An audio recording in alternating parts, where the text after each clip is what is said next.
comme en haut, comme en bas, comme à l'intérieur, comme à l'extérieur.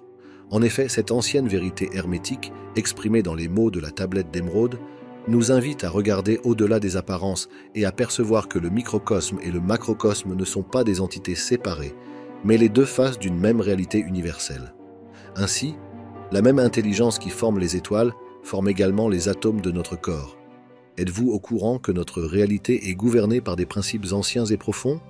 Le livre Le Kybalion révèle des secrets hermétiques, en expliquant le fonctionnement de l'univers. Cliquez sur le lien dans la description ci-dessous pour obtenir gratuitement votre exemplaire du Kybalion. Le monde dans lequel nous vivons n'est que la réalité par défaut. Il en existe de bien plus puissantes. Cliquez sur le lien dans la description ci-dessous pour rejoindre gratuitement le portail et sauter dans une nouvelle réalité. Aujourd'hui, nous allons explorer la profondeur de cette loi universelle et la façon dont elle est liée aux dernières avancées de la science, ainsi qu'à la sagesse millénaire des mystiques et des philosophes à travers l'histoire. De plus, nous comprendrons comment ce principe peut être appliqué dans nos vies pour devenir des êtres plus complets et plus conscients. Cette loi, connue sous le nom de principe de correspondance, soutient que la réalité dans toutes ses dimensions est structurée de manière fractale. En conséquence, ce principe hermétique suggère que tout dans l'univers est lié et que chaque fragment du tout reflète le tout. Par exemple, les cellules de notre corps portent le même code génétique qui constitue l'organisme entier et chaque cellule est en quelque sorte un microcosme du corps. De même, le mouvement des galaxies ressemble au mouvement des atomes et des électrons dans leur noyau, ce qui montre que les lois universelles sont les mêmes, que ce soit à l'échelle astronomique ou subatomique. Ainsi, la loi des correspondances nous apprend à voir l'univers comme un grand miroir. Donc si vous voulez comprendre la réalité, commencez par vous observer. En effet, tout comme le macrocosme affecte le microcosme, notre état intérieur influence le monde qui nous entoure. Et c'est là que nous trouvons une clé puissante. En transformant ce qui est à l'intérieur, nous transformons aussi ce qui est à l'extérieur. D'un point de vue spirituel, ce qui est en haut est en bas, nous amène à une compréhension profonde de l'unité de toute chose. Jésus-Christ, dans sa sagesse, a dit « Le royaume de Dieu est au-dedans de vous » Luc 17, 21. Ainsi, tout comme le cosmos contient en lui-même le potentiel de toute chose, l'être humain, dans son microcosme intérieur, contient le germe du divin. En outre, l'esprit humain est à la fois observateur et créateur de l'univers. Par conséquent, tout comme le tout cosmique s'exprime dans chaque atome, l'être humain est un reflet de la totalité du cosmos. Selon la philosophie hermétique de Jésus, chaque personne est un microcosme, un petit univers qui, en se développant, atteint et s'harmonise avec le grand univers.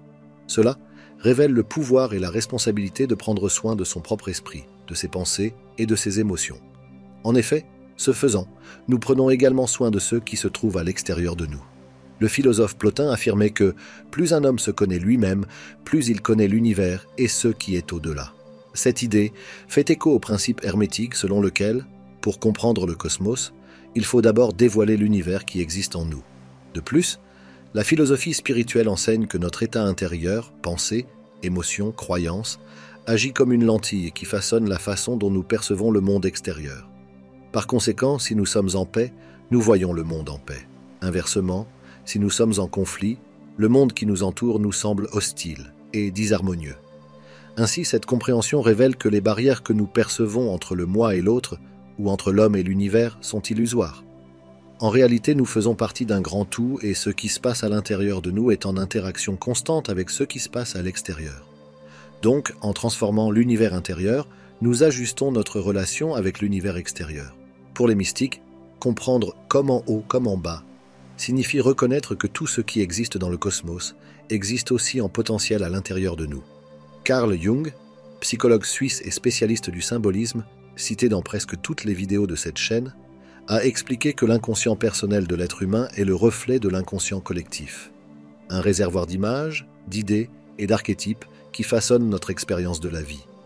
Ainsi, tout comme le cosmos est en mouvement et en transformation constant, l'univers intérieur de chaque être humain est dynamique et palpitant. En conséquence, en explorant cet univers intérieur, l'individu ne découvre pas seulement des aspects de lui-même, mais se connecte également à des forces archétypales et à des vérités universelles qui font partie du cosmos tout entier. Par conséquent, le voyage spirituel est un voyage de retour vers ce centre universel qui existe en nous. De même que le principe, comme en haut, comme en bas, affirme la correspondance entre le macrocosme et le microcosme, il suggère également une intégration entre l'esprit et la matière, entre l'être et l'action, entre l'intérieur et l'extérieur. Paracelse, l'un des grands alchimistes et philosophes de la nature, disait que la compréhension de soi-même est le premier pas vers la compréhension de toute chose. Pour les alchimistes, le but ultime de la connaissance de soi est l'union avec le tout. Ainsi, en transformant notre plomb intérieur, peur, doute, limitation, en or, en sagesse, en paix et en maîtrise de soi, nous nous alignons sur le flux divin de l'univers. C'est ainsi que se déroule le processus alchimique, le travail qui consiste à harmoniser ce qui est en haut avec ce qui est en bas et à considérer que la matière et l'esprit ne font qu'un. En outre, le principe de correspondance nous invite à voir l'univers comme une série de couches et de réalités qui se reflètent les unes les autres. Cela suggère qu'il existe une relation intime entre les différents plans d'existence et que ce qui se produit à un niveau de la réalité a des reflets, des parallèles ou des résonances dans d'autres. Plus précisément, dans le contexte de la dualité entre l'esprit et la matière, la deuxième loi hermétique révèle que l'esprit et la matière, bien qu'apparemment opposés, sont en fait des reflets de la même réalité essentielle. En effet, le monde matériel dont nous faisons l'expérience est le reflet des forces, des idées et des lois qui opèrent sur le plan spirituel, de sorte que la matière est comme une ombre ou une expression des lois et des énergies subtiles de l'esprit. Selon le principe de correspondance, l'esprit est le plan originel ou causal où toutes les idées et les énergies prennent naissance. Par conséquent, la matière est le reflet de cette origine, façonnée selon les lois et les modèles invisibles de l'esprit. En d'autres termes, l'esprit est la source, et la matière est l'image projetée par cette source. Ainsi, la matière n'existe qu'en fonction de la présence et du mouvement de cette énergie spirituelle sous-jacente. Donc, le monde visible est façonné par les forces invisibles du plan spirituel, tout comme une statuette sculptée à partir d'une idée. De même, toute transformation ou tout changement que nous souhaitons voir dans la matière commence d'abord et avant tout sur le plan spirituel, que ce soit par l'intention, la vision ou l'esprit. Un exemple pour comprendre cette relation se trouve dans la nature elle-même. Prenons par exemple l'ADN, une structure invisible à l'œil nu, mais qui contient toutes les informations nécessaires à la création d'un organisme physique complexe.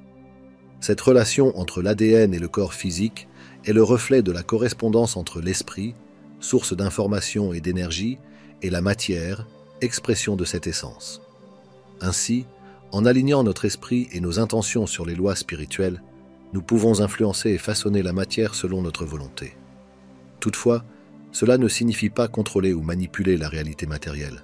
En réalité, il s'agit plutôt d'un processus d'alignement. En effet, lorsque nous comprenons que la matière n'est qu'une densification de l'esprit, nous réalisons que de profondes transformations se produisent lorsque nous agissons directement sur le plan spirituel. En d'autres termes, au niveau de nos intentions, de nos pensées et de nos croyances. Par exemple, une personne souhaitant la prospérité peut comprendre que cette abondance commence dans l'esprit par le biais d'un esprit qui génère des croyances de valeur personnelle, de confiance et de gratitude. En conséquence, en nourrissant ces schémas spirituels et mentaux, le reflet dans le monde matériel se manifeste inévitablement, même si c'est de manière graduelle et subtile. Ainsi, la vie est une danse constante entre l'esprit et la matière, où le but n'est pas de nier l'un au profit de l'autre, mais de reconnaître et d'harmoniser les deux. En effet, la véritable alchimie consiste donc à intégrer le monde spirituel à la vie matérielle, en reconnaissant que chaque aspect de notre existence physique a un reflet spirituel et que chaque expérience spirituelle peut être vécue dans la matière. Cela signifie que la recherche d'un sens et d'un but, souvent associés au plan spirituel, doit avoir une expression pratique dans notre vie quotidienne. En effet, lorsque nous cultivons l'esprit par des pratiques de connaissance de soi, telles que la méditation et l'introspection, nous créons en même temps une base plus solide pour une vie matérielle épanouie, alignée et pleine de sens. En fin de compte, le principe de correspondance nous rappelle que la dualité entre l'esprit et la matière est, par essence, une illusion créée par notre perception limitée. En effet, les deux sont des expressions de la même vérité universelle. Ainsi, tout comme la lumière qui traverse un prisme se divise en plusieurs couleurs, l'esprit se manifeste dans la matière sans perdre son essence originelle. Cette compréhension permet une profonde liberté spirituelle, car nous reconnaissons qu'en vivant pleinement sur le plan matériel et en honorant la vie physique, nous exprimons également l'esprit. Par conséquent, le but de notre voyage spirituel n'est donc pas d'échapper à la matière, mais de la transcender, en la considérant comme le reflet de l'esprit en mouvement. De plus, la maxime hermétique, comme en haut, comme en bas, n'est pas seulement un concept philosophique ou ésotérique.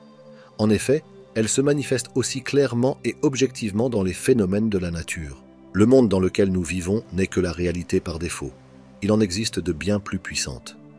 Cliquez sur le lien dans la description ci-dessous pour rejoindre gratuitement le portail et sauter dans une nouvelle réalité. En effet, elle se manifeste aussi clairement et objectivement dans les phénomènes de la nature. Ainsi, lorsque nous observons le monde naturel, nous constatons que la même structure et les mêmes modèles opérationnels que nous trouvons à petite échelle se répètent dans des dimensions beaucoup plus grandes. Cela signifie que cette correspondance entre le microcosme et le macrocosme n'est pas seulement symbolique. Elle est inscrite dans les schémas fondamentaux qui régissent la matière et l'énergie. L'un des exemples les plus emblématiques de cette correspondance dans la nature est le phénomène des fractales. En effet, les fractales sont des formes qui se répètent à différentes échelles et qui peuvent être observées aussi bien dans des objets minuscules que dans des structures colossales. Ainsi, la géométrie naturelle prouve que les mêmes modèles qui structurent l'univers dans son immensité se retrouvent dans les moindres détails du monde naturel. Prenons, par exemple, la symétrie en spirale de la coquille du Nautile et comparons-la à la forme d'une galaxie en spirale. De plus, la même séquence mathématique de Fibonacci qui organise la croissance des pétales d'une fleur s'applique également au bras des galaxies. Ainsi, le principe « comme en haut, comme en bas » devient visible dans cette répétition de motifs, montrant que la nature suit un ordre universel. En outre, cette organisation mathématique est connue de beaucoup sous le nom de géométrie sacrée, un langage du cosmos qui structure tout, du mouvement des particules subatomiques au cycle de croissance des plantes et à la formation des systèmes stellaires. De plus, la nature est régie par des cycles qui se reflètent les uns les autres, des plus petits organismes aux plus grands écosystèmes. Par conséquent, le cycle de la vie, naissance, croissance, mort et renouvellement, en est l'un des exemples les plus universels. Ainsi, tout comme les saisons changent dans un cycle perpétuel, tous les êtres vivants connaissent une version de ce cycle dans leur propre vie. Par exemple, dans le corps humain, le système circulatoire est un microcosme du système hydrologique de la Terre. En effet, tout comme les rivières se jettent dans l'océan, le sang s'écoule vers le cœur et de là, vers le reste du corps, nourrissant et reliant toutes les parties. Ainsi, les deux suivent un principe similaire de flux et de retour, démontrant que le macrocosme, la Terre, et le microcosme, l'être humain, sont organisés par la même intelligence sous-jacente. De plus, cette correspondance entre le micro et le macro se manifeste également dans les cycles de sommeil et de veille, dans les rythmes de l'activité cellulaire et dans la rotation planétaire, ce qui montre que le principe de correspondance est un code fondamental dans tous les processus vitaux. Un autre exemple clair du principe de correspondance apparaît dans la structure des atomes et des systèmes solaires. En effet, le noyau d'un atome, entouré d'électrons qui tournent autour de lui, ressemble beaucoup au Soleil au centre d'un système planétaire, avec des planètes en orbite. Cette similitude a conduit certains scientifiques et mystiques à suggérer que la structure de base de l'univers pourrait être répétitive et holographique, le même schéma se répétant à l'échelle subatomique et cosmique. Ainsi, cette analogie révèle un univers ordonné, où le microcosme et le macrocosme se reflètent l'un l'autre.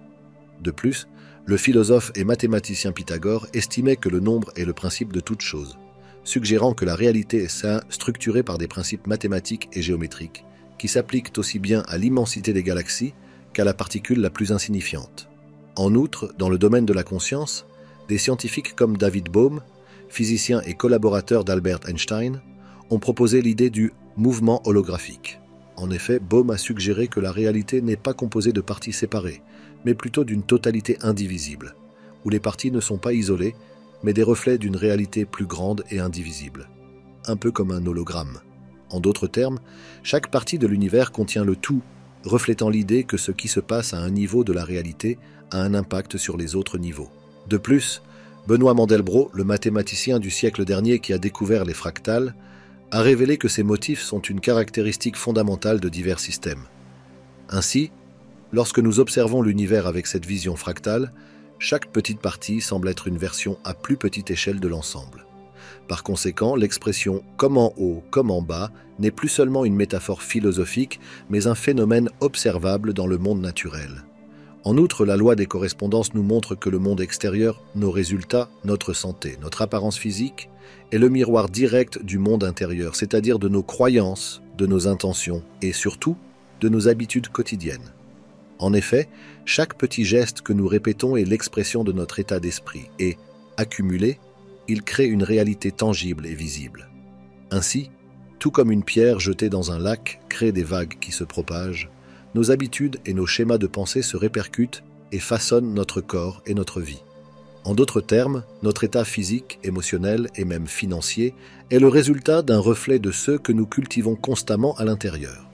Par conséquent, chaque aspect de notre vie est une manifestation de ce que nous croyons, désirons et pratiquons quotidiennement. De plus, un esprit discipliné est le terreau fertile pour créer des habitudes saines et cohérentes. Ainsi, une personne dont l'état d'esprit est discipliné, qui a un but et des objectifs clairs, reflète cet ordre intérieur dans son corps. En effet, la discipline mentale se traduit par des actions concrètes, repas réguliers, exercices physiques et pratiques qui nourrissent et renforcent le corps. En conséquence, le corps devient l'expression de cet esprit organisé, sain, fort et équilibré. À l'inverse, un esprit désorganisé qui cède facilement aux distractions et ne fixe pas de priorité a tendance à générer des habitudes néfastes. Ainsi, ce type de mentalité se traduit par un corps qui présente des signes de désordre, un excès de poids, une fatigue chronique et des problèmes de santé. En effet, en l'absence de discipline interne, la tendance est à la recherche d'un confort immédiat. Aliments transformés, sédentarité excessive, manque de sommeil, qui, bien que procurant une satisfaction momentanée, entraîne une dégénérescence physique et émotionnelle à long terme. Prenons l'exemple d'une personne qui remet constamment les choses à plus tard, retarde ses exercices et ne se soucie pas de la qualité de sa nourriture. Cette personne reflète un état de désorganisation mentale dans son corps. En conséquence, l'excès de poids et la fatigue constante sont alors l'expression d'un esprit indiscipliné et désordonné. Comme l'a dit avec sagesse le philosophe grec Aristote, nous sommes ceux que nous faisons de manière répétée. L'excellence alors n'est pas un acte mais une habitude. Ainsi, chaque petite action, lorsqu'elle est répétée quotidiennement, a un impact profond. Par conséquent, la personne qui consacre quelques minutes par jour à prendre soin d'elle-même, à apprendre ou à faire de l'exercice physique plante des graines qui, avec le temps, produiront une récolte abondante. En outre, les petits gestes d'attention et de discipline, lorsqu'ils s'additionnent, aboutissent à de grandes réalisations et à une vie plus remplie.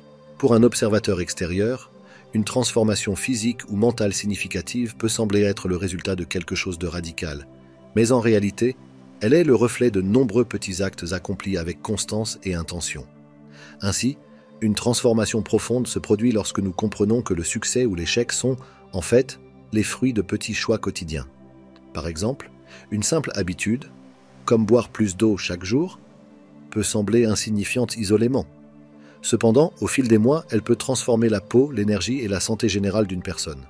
C'est ainsi que le principe de correspondance se manifeste en action. Les petits actes qui commencent dans le microcosme de l'esprit se manifestent dans la vie quotidienne et créent ensuite des changements profonds dans le macrocosme de la vie. Pour transformer les résultats extérieurs, qu'il s'agisse du corps, de la santé ou des relations, il est nécessaire de commencer par l'intérieur, c'est-à-dire par l'âme et l'esprit. C'est là que réside la force du principe de correspondance. En effet, en changeant notre état d'esprit et en cultivant des croyances de discipline, de soin et d'amour de soi, nos habitudes quotidiennes commencent à refléter ces changements internes. Peu à peu, notre environnement extérieur s'adapte à cette nouvelle configuration interne. Ainsi, les personnes qui ont un objectif et une direction claire, celles qui savent ce qu'elles veulent construire et atteindre, développent des habitudes qui soutiennent ce chemin. En conséquence, un corps fort, un esprit clair et une vie organisée sont les reflets d'une âme qui a trouvé une raison d'être et qui l'exprime à travers chaque petite action. En contemplant le principe de correspondance, nous commençons à comprendre que cette sagesse ancienne ne se limite pas à une réflexion théorique. En effet, elle offre une boussole pour vivre avec plus d'harmonie, d'authenticité et d'intention. Ainsi, l'application de ce principe à la vie quotidienne peut nous aider à aligner notre monde intérieur sur le monde extérieur, favorisant ainsi la clarté, l'équilibre émotionnel et le bien-être. Tout comme l'univers s'organise en cycles et en harmonie, nous devons également rechercher cet équilibre en nous-mêmes. Au fond, l'univers est comme une mélodie vibrante, et chacun de nous est une note qui résonne dans l'harmonie de l'ensemble. En effet, ce que nous sommes à l'intérieur se manifeste à l'extérieur. Ainsi nos pensées, nos croyances, nos habitudes quotidiennes sont les fils invisibles qui tissent la réalité autour de nous. Le principe de correspondance nous rappelle que nous sommes les sculpteurs de notre propre existence. En effet, l'argile est notre conscience et le ciseau nos actions. Ainsi, comme un miroir qui reflète le ciel étoilé dans les eaux calmes d'un lac, la vie répond précisément à ceux que nous émanons de notre âme. Par conséquent, si nous recherchons la paix, cultivons la sérénité. De même, si nous voulons la force, nourrissons-la de discipline. Et enfin, si nous voulons l'amour, laissons-le s'épanouir en nous comme une flamme pure et inextinguible. N'oublions jamais que ce que nous créons en nous-mêmes, le monde nous le renverra en reflet, comme en haut, comme en bas, comme à l'intérieur, comme à l'extérieur. En conclusion, que chaque choix que nous faisons soit une prière silencieuse et intentionnelle, résonnant dans l'éternité et apportant la plus haute expression de notre être. C'est la fin de ce dossier. Les travaux de l'Institut de la réalité sont mis gratuitement à votre disposition, mais cela demande beaucoup de travail. C'est pourquoi, si vous avez apprécié cette vidéo, vous pouvez vous abonner à notre chaîne YouTube et laisser un j'aime sous cette vidéo. Nous reviendrons bientôt avec un autre dossier. Quantiquement, l'équipe de l'Institut de la réalité.